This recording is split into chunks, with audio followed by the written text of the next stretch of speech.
Hey guys, so welcome to another continuous session on valuation. Okay, so in the previous session, we tried to understand the DCF analysis in detail, that is the discounted cash flow analysis. So in this method, further continuing with DCF, I would like to touch two more terms with you, and after that, we'll be going on with some new method of valuation. Okay, so in terms of cash flow, or when you people do valuation, you have two kinds of cash flows. You have the free cash flows to the firm, and you have the free cash flow to the equity holders. What? Free cash flow to the firm and free cash flow to the equity shareholders or to the equity holders. A large number of students in their MBA or BBAs are confused about these two terms. So first thing I would like to say you in quite crisp manner, the free cash flow to the firm is the unlevered cash flow, as talked in the first point. The unlevered cash flow or the unlevered free cash flow. Free cash flow to the firm is also called the unlevered free cash flow. Matlab, you are not including any expenses related to debt, कर्जा या कोई भी debt या loan को you are not included. Levered is something where you have taken loan. When you say your company is levered, it means the company has taken some debt which the company has to pay back. But when your company is unlevered, it means the company has not taken debt. Okay. So when we are calculating free cash flow to the firm or the unlevered cash flow, we are not taking into consideration the debt calculations. So as the formula states in the first one, you have the EBIT, the earnings before interest and tax. You are subtracting the tax payment from that. And once you are subtracting the tax payment, you are adding the non-cash expenses. Your non-cash expenses are nothing but the depreciation amount or the amortization amount. Basic accounting and finance people should have an idea that the most important or the basic non-cash expenses in companies are the depreciation and the amortization. So these expenses are added back to the profit after tax. EBIT में से we subtracted the tax rate and then we are adding the depreciation and the amortization. That is, we are adding back the depreciation and amortization. Let's go to the whiteboard. When we calculate our EBIT, we have the revenues. From revenues, we subtract the expenses, and expenses mean we have the depreciation and we have the amortization as well. So these are included and you have to include them in expenses. And once you subtract your expenses from the revenues, you get the EBIT, the earnings before interest and tax. इसमें तुम tax minus करोगे, then again you'll add back your depreciation and amortization. Again you would add back. And ऐसा नहीं है कि if you are adding back here, so you will not subtract here. यहाँ पर भी होगा subtract and you will add back the depreciation and the amortization expenses. After that, you will subtract the changes in the working capital. Changing in the operating assets and liabilities is same as the changes in working capital. जो working capital हम company का निकालते हैं, which is nothing but the current assets minus the current liabilities. तो उस figure में जो भी चेंज आया होगा, will be subtracting that figure and also will be subtracting the capex. Capex is the capital expenditure. And the amount for capital expenditure you can get in the cash flow statement in the financing activities. जहाँ पे लिखा होता है कि purchase of investments or purchase of plant property or machinery. There is outflow of cash. So EBIT में से tax minus करा plus the non-cash expenses minus changes in the working capital minus the capital expenditures. Okay. अगर question में you are given the cash flow from the operations, if you are starting from the CFO, then add the tax adjusted interest expense and subtract the capex. Tax adjusted interest expense से मेरा मतलब है जो भी interest amount होगा, borrowings पे जो भी interest amount होगा, 1 minus tax. That is the tax deductibility of interest or the benefit of tax shield. Interest amount 200 है, tax 30% है, तो 1 minus 0.30. So this amount will be nothing but your tax adjusted interest expense minus the capital expenditure. if you are starting from net income, अगर net income से start कर रहे हो, then you will be adding back the tax adjusted interest expense. Interest expense को add back करना पड़ेगा. Because in unlevered free cash flow or the free cash flow to the firm, we are not including the debt component. और अगर हम debt component include नहीं कर रहे हैं, तो why to include the interest on that debt, right? So if you are not including the interest on that debt, we'll add that back. Because net income का मतलब क्या होता है? EBIT minus interest minus tax. So you'll add back those interest expenses. Then you'll add back again the non-cash expenses, which are the depreciation and the amortization, minus the changes in working capital, minus capex. It remains same. Then you have the levered free cash flow or the cash flows to equity holders. Isme, everything remains same. You just add the net debt issued. Net debt issues, you are taking into consideration the effect of debt as well. And net debt issued means जो debt हमारे पास है minus the debt which we have paid. Simple example, if my company has taken a debt of 200 crores and I have repaid 50 crores of debt, then ये जो net debt का है amount, it would be 200 crores minus 50 crores, that is 150 crores. That is the net debt. जितना debt मेरे पास है minus the debt which I have paid. Rest everything remains same. So in case of levered free cash flows, you are using the net debt, whereas in unlevered, you do not include the effect of debt as well as the interest charges. That you have to take into consideration. And the same thing that we did in DCF analysis. Once you have calculated the free cash flows, again, these are just the projections. This is not a fixed amount. It is just a projection. So whatever amount you get, you'll have to further discount it. You'll have to discount the amounts. पहले साल में अगर 1000 आया, दूसरे में 2000 आया, तीसरे में 1500 आया, and these things we have done in the DCF analysis. That's why I am going a bit fast. Okay, in सबको you will discount and you will have values, and whatever values you will add, you will have the enterprise value, EV of the company, and this we have talked in the previous session in DCF analysis. All those future values that you get for a further period of 5 years, 10 years, 20 years, तुम जितने भी period की तुम forecasting कर रहे हो, you'll have to discount it with a discount rate. And when you get all these values, the summation of all these values would be the enterprise value of that company. Okay. That's why I touched the concept of the free cash flow to firm and the free cash flow to equity after teaching you the DCF analysis. Okay. So this was the difference between the free cash flow to firm and the free cash flow to equity. One important method I would like to discuss now, which is for the startups, the new companies which have come into place. Okay, though a large number of qualitative and quantitative metrics we have discussed in the IPOs, like when we were talking about the new tech IPO companies. So in that session, we talked about the venture capital method or the venture capitalist method. Basically, these are those persons who are taking a high risk, high reward scenario for investing into these startups and want to get a huge return at a later point of time. So the venture capitalists are people who borrow money from the other organizations and then they are putting into the startups for a good return in future. And these people exit at the time of IPOs. ये अपना पैसा company में लगाया है, and the company would get listed, so they'll sell their shares in the market. अब obviously अगर venture capital ने company में पैसा लगाया है, so obviously that VC person would say that I want some equity. I want some stake in your company, 2%, 5%, 10%, 30%.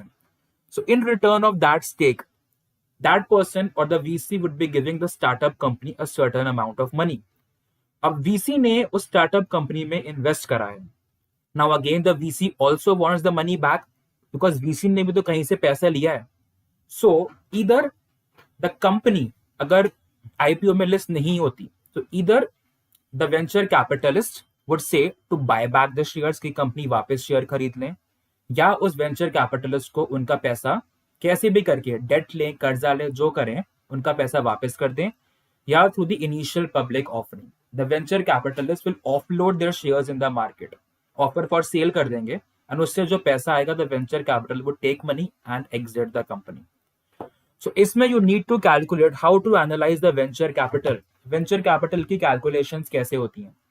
Okay, So in venture capital, we're trying to estimate a terminal value of the company. That is a profit figure. Because because 90% of these new tech IT companies are the loss making companies. So you have to estimate a certain point of time or a certain year in future when this company will increase the profitability. First year of profitability. So that value you have to calculate. एक terminal value तुमको निकालनी पड़ेगी. And as we learned in DCF analysis, once you have that terminal value, again, it's a future value, it's a forecasted value, just a prediction, not the final value. You'll have to discount this value. In terms of DCF, we talk it as the interest rate or the discounting factor or the weighted average cost of capital. In venture capitalist theory, we call it as the target rate of return. Target rate of return. This discounting is called the target rate of return.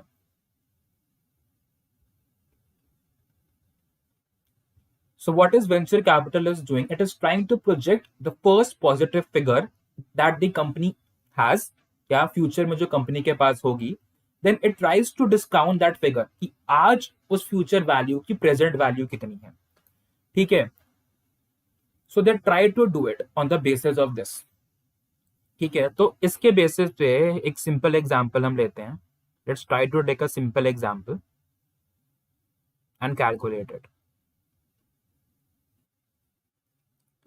We have a simple question here. It says James is a partner in a very successful Boston-based venture capital firm. Okay. मतलब कि venture capital firm में एक बंदा है James. Now he plans to invest $5 million in a startup biotechnology venture.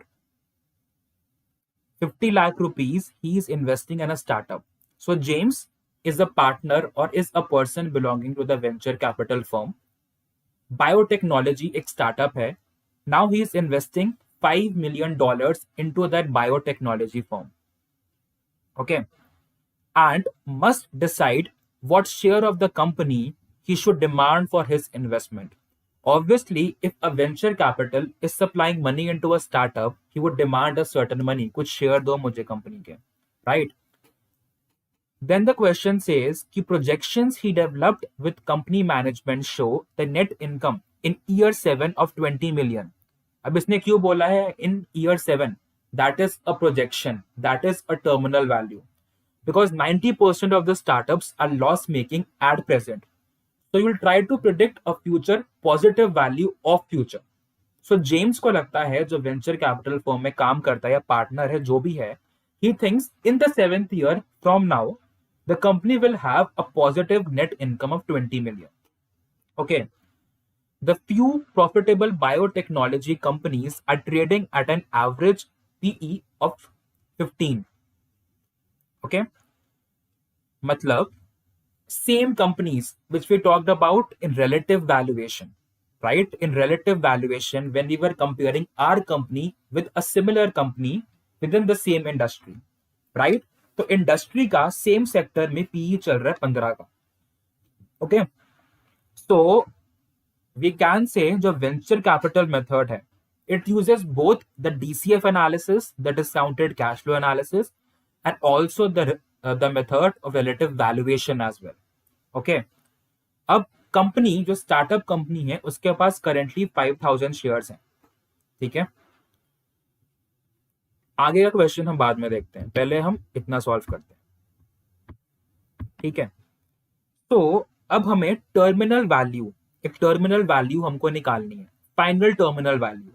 दो एक terminal value 20 million की दी हुई है, but still you have to find the final terminal value. Why you have to calculate the final terminal value? You have to calculate the final terminal value so as to have a more precise estimate taking into consideration the industry average as well. Because जो 20 million का जो figure दी हुई है, that is only on the basis of analysis of the venture capital firm. But also we have to take into consideration other aspects as well. Okay? So terminal value को वो 20 है and average जो P ratio industry का चल रहा है that is going as 15. Okay, it comes out to be 300 million. By using the method of relative valuation, we try to forecast the terminal value. अब terminal value के लिए you had this multiple, that is the PE multiple. You had that terminal value which was estimated by James, the venture capitalist person. In order to calculate the final terminal value, you'll also have to take into consideration the industry multiple. ताकि तुम industry के हिसाब से तो चलोगे. तो 300 million की terminal value आ गई. Now you'll have to discount it as we studied कि टर्मिनल वैल्यू को डिस्काउंट करना पड़ेगा. अब टर्मिनल वैल्यू को तुम कितने से डिस्काउंट करोगे? अब वो कैसे पता चलेगा? Let's go back. It says the company currently has 5 lakh. James believes that the target rate of return is 50% for the venture of his risk. मतलब जो वेंचर कैपिटल जो रिस्क ले रहा है, ही इज एक्सपेक्टिंग कि 50% तो return मिलेगा ही मिलेगा. Okay, will discount this by 50%. Will discount it with 50%. We'll have to discount it with 50%. For how many years? For 7 years. Because this 20 million is expected to occur in the 7th year. Okay. So once we discount it, so what value we're gonna get? We're gonna get the value of 17.5 million. 17.5 million is your value. The discounted, मतलब आज company की value ये है. अगर हम आज के हिसाब से चलें, फ्यूचर में कंपनी की वैल्यू 300 मिलियन की हो सकती है. This is how they try to predict. आज अगर 17.5 मिलियन की वैल्यू है, फ्यूचर में the value of the company can be 300 million. So this is how they try to predict in real life in core investment banking jobs. So I'm also giving you a glimpse and a practical scenario of what happens in real based companies. ठीक है, अब ये हो गया. अब इतना उसने target rate of return हो गया. अब जेम्स बोलेगा, क्योंकि उसने स्टार्टिंग में बोला है कि if I am investing this much amount, then how much percentage of company will I get, कितना शेयर मुझे कंपनी का मिलेगा. Then how to get your percentage ownership. Your percentage ownership James को कितनी मिलेगी अगर वो 50 लाख या $5 मिलियन वो कंट्रीब्यूट कर रहा है कंपनी में. ओके, इसका फॉर्मूला क्या होगा? यू विल हैव इन्वेस्टमेंट जितनी जेम्स ने करी है कंपनी में by this value, the discounted terminal value. Discounted terminal value. Investment he has done of 50 lakhs or 5 million. You will divide it by 17.5. And once you divide it, you will get 28.5%. Into 100 कर देना.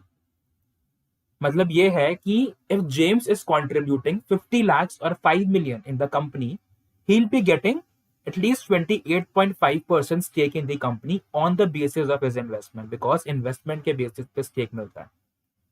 तो investment कितनी कर रहा है? On the basis of the discounted terminal value will calculate how much ownership होनी चाहिए. ठीक है, अब ये हमें पता चल गया कि 28.5 की ओनरशिप होनी चाहिए. Let's go further. अब कंपनी के पास एग्जिस्टिंग शेयर्स तो 5 लाख थे. कंपनी के पास existing share 5 lakh.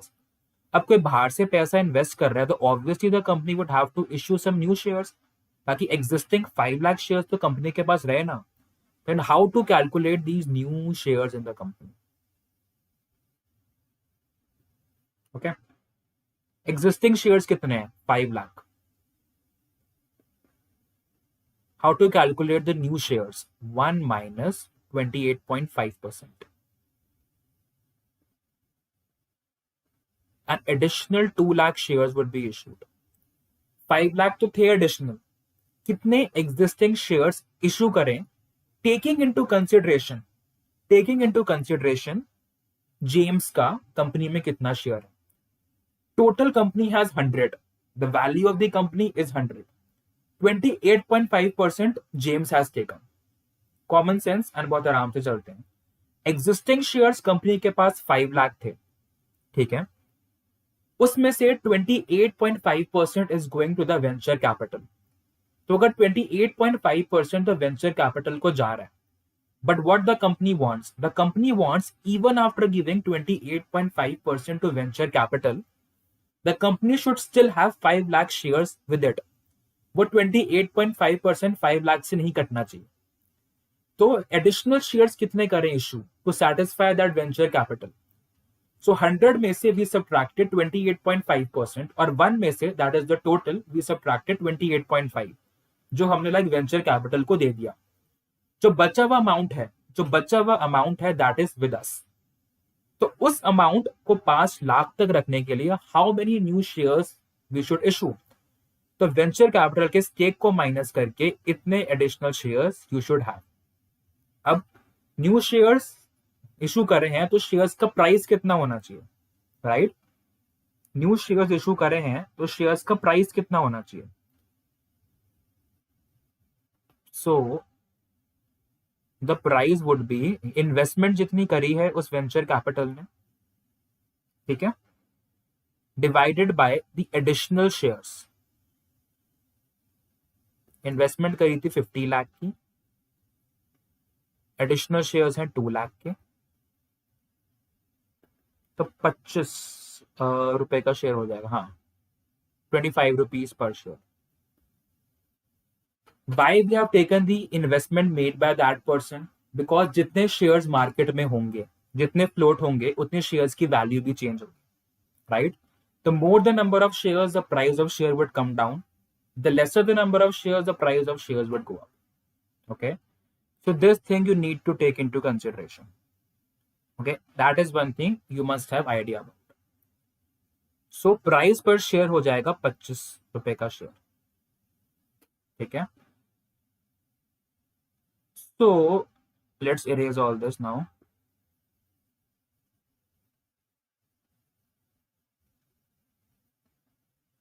So what was the value of the company if we want to estimate before the new issue of shares? ठीक है, तो पहले कंपनी के पास कितने थे शेयर्स? 5 लाख थे into 25. So the value comes out to be 12.5 million. अब company के पास कितने हो गए शेयर्स? 7 लाख हो गए, 5 लाख पुराने और 2 lakh new, 7 lakh into 25. So the value of the company has increased to 17.5. It means venture capital के पैसे से the value of the company has increased. This was the pre-money valuation, pre-money, and this was the post-money valuation. This was the pre-money valuation and this was the post-money valuation कि venture capital का पैसा add करने के बाद. So this is also an estimate and ऐसा real में हुआ नहीं है. It is an estimate that the company is making. तो अगर कंपनी को लग रहा है कि वेंचर कैपिटलिस्ट के पैसे के बाद the value of the company will increase from 12.5 to 17.5, the company should go for the VC. But अगर ये 12.5 की वैल्यू अगर 10 हो जाती, उससे कम हो जाती, देन वीसी का capital investment is not good enough. So these things you have to take into consideration. Okay, so this is how you are taking into consideration the VC or the venture capitalist method. Okay, so this was all about the venture capital method by this, and also we tried to discuss about the FCFF, which was the free cash flow available to firm, and the FCFE, the free cash flow available to equity.